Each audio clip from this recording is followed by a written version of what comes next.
কি হয় আপনার? জি হাজবেন্ড। যাও। কোথায় যাবো স্যার? বউয়ের কাছে।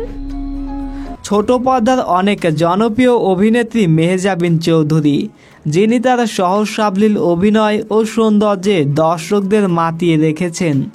এবার তার অনুপ্রেরণায় বাংলা নাট্যজগতে পা রাখতে যাচ্ছেন ছোট বোন মালাইকা চৌধুরী।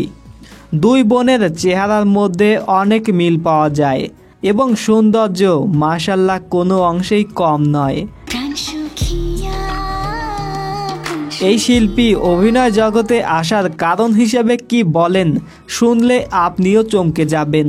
তিনি বলেন, আমার বড় বোনকে যখন কোনো নাটকে দেখি তখন আমার খুব ভালো লাগে, আর দেশ বিদেশের মানুষ তাকে চেনেন।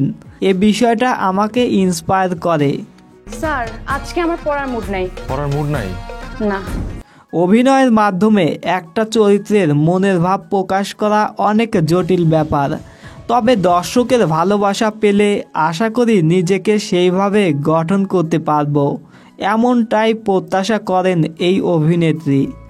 প্রিয় দর্শক, এই অভিনেত্রীর প্রথম নাটক সন্ধিক্ষণ আসতে যাচ্ছে আগামী 26শে ডিসেম্বর। আপনি নাটকটি দেখবেন কিনা কমেন্টে জানাবেন।